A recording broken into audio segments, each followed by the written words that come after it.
What's going on, guys? It's another Transformers Warfare Cybertron Kingdom Beast Wars character that is not quite represented the same way that they should be. Review. It won't actually fit in the title, but you guys should know. And it is the Voyager class Rhinox. Of course, it's the box, because this is what we do. This is Rybox. Not sorry. Alright, so we got a Rhinox here. Got a charging Rhino with red eyes. I guess that's sort of correct. I think he had more like brownish eyes. Then you got Kingdom, Morph Cybertron A plus A. I'm in the middle of that Transformer Generation Scarthomi Rhinox, which is actually higher than you guys can see. Rhinox, right there, it says Rhinox. Then you get a nice image of him right there. Too bad he doesn't actually look that way. They did actually show off some pictures of how they're going to look in the series. They definitely aren't modeled immediately after their toys, unlike the rest of the characters. You got Voyager Class A Voyager, Voyager Class A, Clase Viajero, Class A Voyager. And then something in Cybertronian, and I'm sure there's probably a hidden eye over here. Come over here, get all the really cool Kingdom artwork, gotta love that. And then you've got bot mode, you got Rhino mode, you got 35 steps, probably, and then you got cave drawing of Rhino. It's interesting how they're gonna kind of shoehorn in Beast Wars as part of the thing, plus Maximal logo up there. WFC K27. Also, apparently, the Arc comes with 2 golden discs. Interesting. So then you've got the instructions. What to do. Came with a character card. It's Dinobot. I've already looked at a Dinobot character card. Instructions are pretty decent, although the actual figure, less than decent. But then again, maybe that's just because I'm doing something wrong. I don't know. We'll find out. Looks like, just going through it, it's like, there's a couple steps hereabouts that just make life incredibly difficult and annoying. So, we'll do that. But in the meantime, it's a Rhino. Check him out. There's a Rhino. By the way, make sure you go watch the Taro video, guys. It's over on the secondary channel. If I don't link it up there or in the end credits, way at the end of the video, go over to the SHOKY Reviews 2 channel if you want to see how to get him back into Rhino mode. It is definitely easier to get him into bot mode. So here he is. He's a brown mess. He's actually a couple of different browns, including this different brown for no apparent reason. Clearly this was done on a different day. Same thing with this one little section above his butt was clearly done on a different day. So somewhere out there, there's a Rhinox that has the exact opposite of this, a darker color one with lighter color butt. It's got my things. Also, one thing you'll notice, the top here has 0 detail to it, and the side has kind of a lot of detail. I guess the Rhino's spots are only on its legs, I don't know. Speaking of Rhino, here's his face. Got Rhino face. It's got white-ish horns. These are actually separate plastic inserted up and through a hole right there, which is pretty cool. Red eyes are also on that same runner. They're just painted red. I looked, trust me. Got an opening mouth that is somewhat hindered by the robot head that is totally not tucked up under his chin. You have a little bit of a hinge here for all that matters. Kind of sucks, honestly. The front legs do have a pivot point here, but it will knock stuff out of alignment if you go a little too hard at it. You also can bend his legs that way. It's just not really useful. He's got painted toesies. Whoop-de-doo. He's got fully exposed robot bits underneath. Presumably a third-party company will come up with an entire belly cover that turns into some kind of big arm shield. And then you also have back legs here that are on ball joints, so they move, and those are completely hollow. Once again, third-party company, probably going to come up with leg fillers for that. Also, he totally has weapon storage in a very unpleasant area. Is what it is. Also, green shoulders, because Hasbro was stupid. Planned out their runner arrangement terribly. That's literally the problem there. Come on. Come on. You knew what that was going to be, and you couldn't mold that in brown. So, guys, here is where I normally pull out all the rest of the Beast Wars figures to compare. But what I'm going to do before that is do a quick time lapse to show you how much work it actually is to do a review like this. That's right. Time lapse.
wasn't that fun. Yeah, you can see the actual time it took to do all that. Now, you'll also be seeing that, oh, hey, there's no Megatron or Dinobot. Well, yeah, no kidding. Why would I insert those in here? So, I mean, you got to think. Primal is a Voyager. Not quite there. And we got Air Razor. I can probably get her to stand. Well, maybe. I don't know. She doesn't like to... Okay, that worked. And then you got Cheetor. He's a deluxe. She's a deluxe, and he's a core class. But you get, the whole group as it is. And clearly, I'm not paying attention to framing at all. And yeah, I left Black Arachnia in there because she spent more time with being a Maximal. It is what it is. Actually, let's see. Can I get a picture? There we go. Just get the rat trap there. Okay, so that took a while. And also, I'm an idiot for filming this the way I did.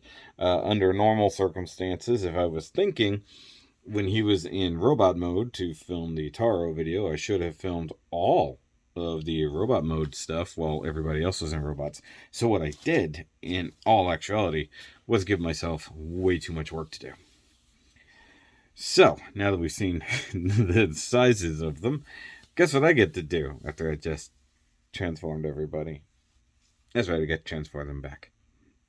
So it's just the life of a YouTuber.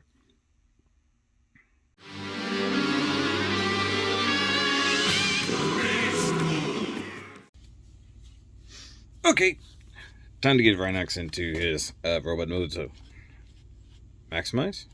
Yeah. Okay, so let's start back here. Pop up on the back.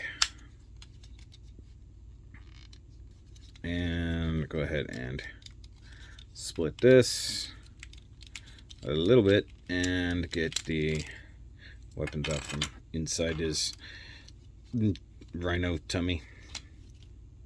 I always do that. Both the sound and the splitting of the arms. Just to make room. Okay, so we need to get the legs unfolded. And I know it's not 100%, but need to get this guy up like that. And now we've got one leg loose. Let's go ahead and do this side. The worst thing about this entire design is this. I'm not joking. I truly believe the worst thing they did with this design was that particular piece. So push that up. Go ahead and get this up and out of the way. Okay, so now we got to make sense of these legs. And you've got a whole bunch of origami back here. So with the leg, you can utilize it. Turn it basically inverse, like so. And we've got to break free. Something, I don't know. So, did I do that wrong? Right off the bat? I might have done that wrong right off the bat. Hold on. Yeah. So we want to flip that like that. Then the knee folds down. We've got robot foot here. It's tabbed in right here on the side. Just unplug it. Move it out of the way. Flip it down. Close this guy. This part you want to pick up. You can see a tab right there. Fold this inward. And it will tab in. And then that just sort of does whatever it wants. And then you close the door. Like there's not a good thing for this. Like realistically, it just sort of is there. Like that. That's one foot. Let's go for the other one. And you can see back in here, you just kind of have to very uncomfortably flip this up. So with the leg, it's on a ball joint. Right back in there. Rotate. Flip that closed. Go ahead and untab this now. Just make your life easy. And then this will tab in like so. And then we can come back around here. Get our knee back where it's got to go. Untab the foot. And there we go. Rotate. Foot come down. Leg comes down, Nothing really tabs into anything over here. Actually, yeah, it does. I'll take it back. There's a tab right there. I'll be damned. And then you close this up like so. So I just wish that the tail, like the rump area there, would actually do something important with its life. It doesn't, though. Yeah, there's no tab for this one because the leg is designed very differently. If the Rhino leg was in a different way, that would make totally more sense. Now, the other thing you want to do is grab these and push these all the way back so it fills out the thighs. Though, for some reason, they have a little bit of springiness to them, and they don't care what you want them to do, and they just pop forward. And, I mean, they leave a huge gap in there. Okie dokie. So, we need to go ahead and pull the chest out. No, leave the chest in. We need to do the back, so to speak. So, pull the Rhino head up and over the bot mode head, just for clearance. And then the shoulders back here will flip forward, tab into place, and then back like that. So it's like there's just clearance is not something they believe in with this particular figure. Just everything is just wrong in its own right. So these big chunking guys here that have these holes, these are just folded back up in there. The Rhino head and everything, you can just rock backwards until it does, well, that. The robot arms, rotate this way, flip this up, flip out the hand, close it back. Same thing over here, rotate, flip up, ow, flip hand out, didn't do that. Now we can come to the chest, pull that out, flip this out, and then there's a couple tabs, couple slots. Rotate the Rhinox face around, and you could do one or two things. You can tuck away the Rhino mouth if you want to. I think it's supposed to basically be like that. If you want to, you can completely open it. It's up to you. But that is a Rhino boy in bot mode, and yeah,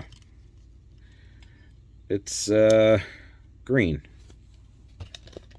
and bronze, kind of, or copper, I guess. No, it's not copper, it's closer to bronze.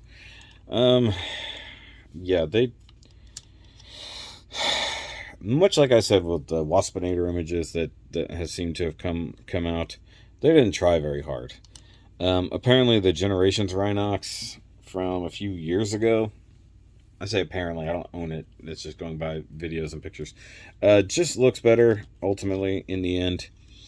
I mean, it captures the essence of the character, but also just sort of falls flat. Like, just the overly done green, the legs that are a huge mess. And I get it. When you have a bot like this, he's essentially a shell former. It has to go somewhere, especially with all that rump. I'm just using the word rump a lot today. But then you have all of this that's happening. This should have had a secondary hinge here and tucked up inside there. That is an absurd design in and of itself. And then, like, this part, if you push it forward, sure, it's covering the front, but then you have all of this going on back here. So it makes more sense to, show off more of the bot mode. So let's talk articulation. Head is just on a ball joint. Nothing crazy, or a mushroom peg at very least. Pretty sure it's a ball joint because you can get it up and it down. Got red eyes, gold jaw, gold eyebrows, gold mohawk. That's about right. He's also got gold bits there. I don't even know if that was technically part of his character design at any given point. The shoulders have this ridiculous butterfly, which is great, I guess. Then you can rotate around on that mushroom peg, and then if you want to, you can bring it out like this, and it's completely broken. Another thing that absolutely could have been done significantly better. Single jointed elbow, swivel at the elbow, hinge at the wrist, just barely. Nothing crazy there. He does have a torso swivel, basically no kind of ab crunch or anything like that. Legs can kick forward and back, can come out. Technically a double jointed knee. You just got to utilize all of the joints. You get further back, but you know, stuff's in the way. Ankles have the kind of ubiquitous, insane kind of ankles that a lot of these bots have had. But no rotation this way because it's only like this. You can do point and tilt, but not twist. And you get the thigh rotation that is also very, very tight and worrisome. And I think part of it is just the face sculpt is not good. Almost everybody else in this entire line has nailed the head sculpt.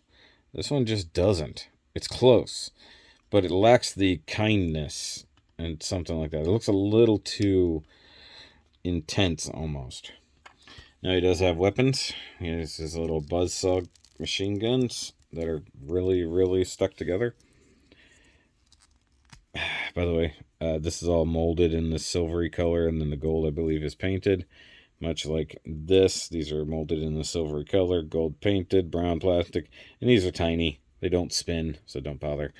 And I believe Imgo, in his review, actually swapped these out for the ones from the generations. I think there was an issue with it, like size-wise, but they look better in general. So once again, that's something I expect third-party, especially something like DNA Designs, or even some of these third-party, or not even third-party, they're like no-name, not actual companies off of like eBay and Etsy that are coming up with new Transformers, like filler stuff, like just, I mean, at least they covered the legs. It's not great, but at least they covered that. You know, and then like the hollowness along the entire backside here, all these things. He does have holes, so if you have weaponizers and stuff, you can do that. He does have weapons storage. You can store these guys back here via the actual handles. If you want to, you can cram them up there, I guess, if you can get them there. So, but let's see the fruits of my labors that were all off camera and bring in all of our bots. So we bring in Boss Monkey, pretty much the right size.